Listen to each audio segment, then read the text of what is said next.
तो दोस्तों आज हो गया 26 अक्टूबर 2020। बिहार समेत देश दुनिया की बड़ी और ताज़ा समाचार लेके आए सिर्फ आपके लिए। चलिए फटाफट खबर शुरू करते हैं। उससे पहले चैनल को अब तक सब्सक्राइब ना किया हो तो फटाफट चैनल को सब्सक्राइब कर दे, लाइक कर दे, शेयर कर दे ताकि इसी तरह खबर आप हर रोज देख सकें।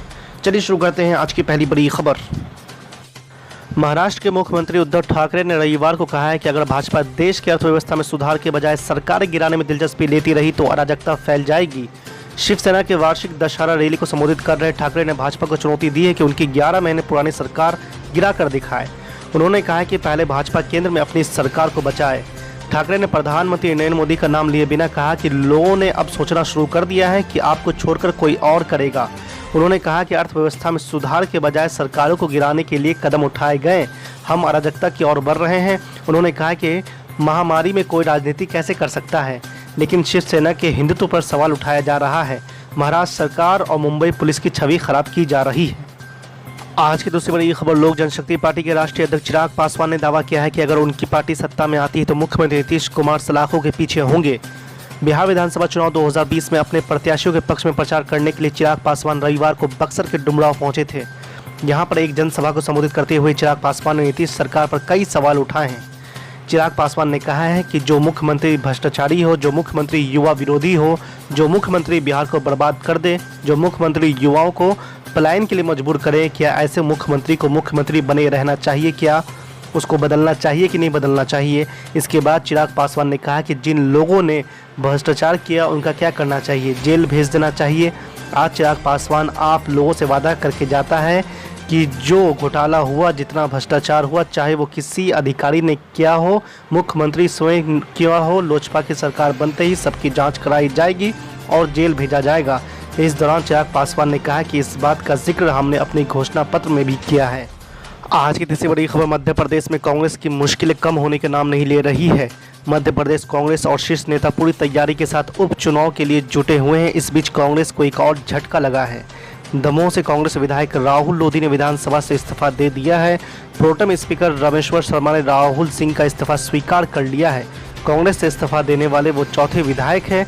विधानसभा में कांग्रेस के पास 87 विधायक बच चुके हैं। इस साल मार्च में पूर्व केंद्रीय मंत्री ज्योतिरादित्य सिंधिया के करीबी 22 कांग्रेस विधायकों ने पार्टी से इस्तीफा दे दिया था, जिसके बाद 15 महीने तक चली कमलनाथ की अगुवाई वाली सरकार गिर गई थी।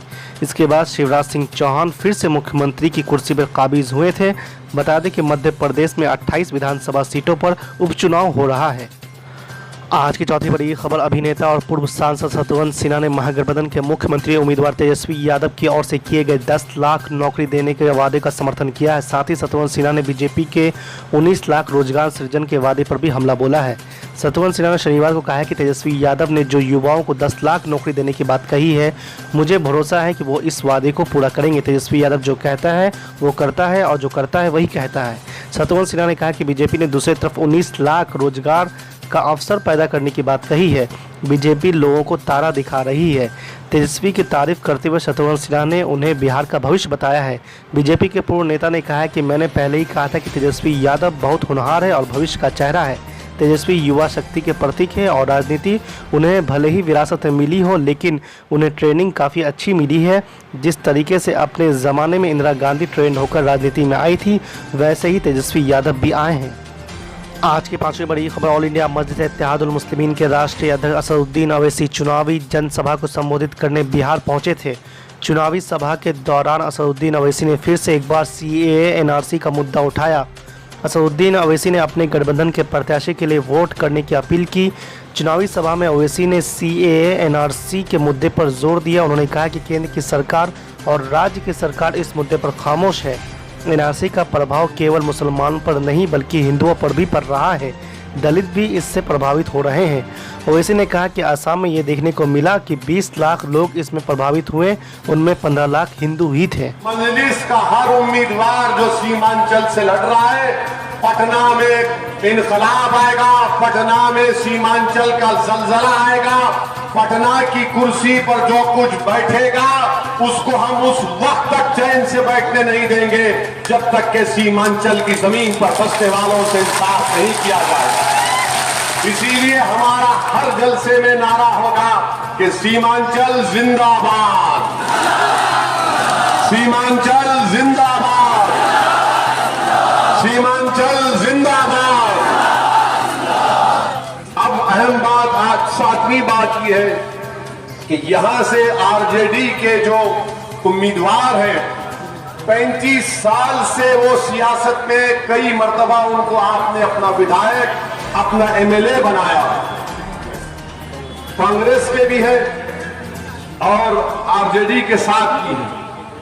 अब आप बताइए कि इतनी बड़ी बाढ़ आई, पूरी धान की फसल बर्बाद हो गई, ये कैसा एमएलए है जो मुआवजा तक नहीं दिला सकता? कैसा एमएलए है ये, मुआवजा तक नहीं दिला सकते? तो जाहिर है कोई हमारा मुखालिफ उठकर बोलेगा ओवैसी तुमने क्या किया, हैदराबाद में पानी आया था।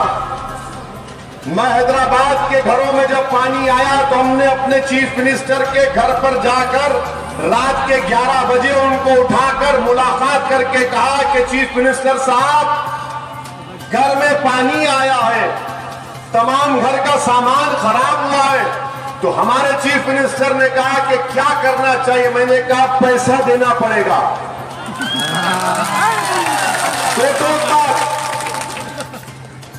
लच्छेदार गुफ्तगू ने पैसा देना पड़ेगा। बोले आप जाइए, सुबह तक ऐलान करूंगा। और सुबह में चीफ मिनिस्टर ने ऐलान किया कि एक एक घर जिसमें पानी आया उनको एक घर को 10,000 रुपये दिए जाएंगे। मैंने फोन करके कहा कि आपने ऐलान कर दिया, शुरू कब कर रहे? तो चीफ मिनिस्टर ने कहा क्या कि आप मेरे सर पर बैठ जाएंगे? मैंने कहा नहीं सर, सर पर नहीं बैठेंगे, आपके सामने आकर कुर्सी डालकर बैठकर आपसे मुतालबा करेंगे। तो दूसरे दिन 24 घंटे में वो ऐलान पे अमल होना शुरू हो गया। और मेरी तकरीर अगर हैदराबाद तक भी जाएगी तो याकूतपुरा असेंबली हल्के में कल तक 2 करोड़ 20 लाख सिर्फ एक असेंबली हल्के में गवर्नमेंट के लोग मंजलिस के एमएलए और कॉर्पोरेटर जाकर घर घर हर एक को दे रहे हैं। ये काम ये एमएलए नहीं कर सकता था, ये काम नहीं कर सकते थे तो मुआवजा नहीं दिला सकते गवर्नमेंट से। फ्लड आया तो क्या बर्बाद हो जाए? यकीनन फ्लड आता है, मगर हुकूमत एमएलए एमपी क्या कर रहा है? सब आराम से बैठे, क्योंकि सीमांचल में बसने वाले क्या इंसान नहीं है? क्या वो बैसा में फ्लड आया तो क्या वहां पर उनकी तकलीफ को कोई नहीं देखा जाएगा? मेरे अजीज दोस्तों और बुजुर्गों, आपके पास एक बेहतरीन वक्त आ रहा है कि आप इसका सही फैसला लेकर अख्तरुल ईमान और मजलिस इत्तेहादुल मुस्लिमीन के हक में अपने वोट का इस्तेमाल करिए। हम आपसे वादा कर रहे हैं सीमांचल की आवाम से कि इंशाअल्लाह ताला हर एक आदमी तक सड़क होगी और बाढ़ से निजात होगी इंशाअल्लाह ताला। हर एक आदमी के लिए सड़क होगी और बाढ़ से निजात होगी। अब जब अख्तर भाई जीत जाएंगे इंशाअल्लाह ताला आपके वोट और दुआओं से, जब शाहनवाज जीत जाएंगे, जब मजलिस का एमएलए जीत जाएगा, तो जब वो जीत कर आएंगे आपकी जबान से कुछ नहीं निकलेगा। आप सिर्फ बोलेंगे कि आपकी पार्टी का नारा था हर एक आदमी तक सड़क, बाढ़ से निजात, काम शुरू करो, और काम शुरू होगा इंशाअल्लाह।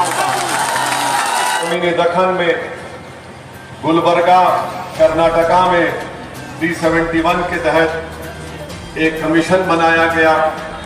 उसमें सहूलत ये होती है कि उस इलाके को पैसे जो मिलते हैं वो इलाका तय करता है कि उस इलाके में कौन सा तरक्याती विकास का, डेवलपमेंट का काम करवाया जाए।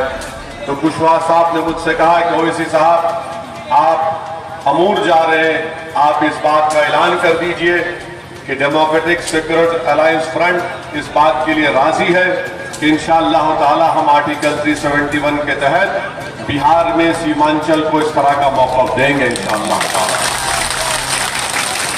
चौथी बात यह है कि हमारे भाई शाहनवाज हमारे दरमियान में है।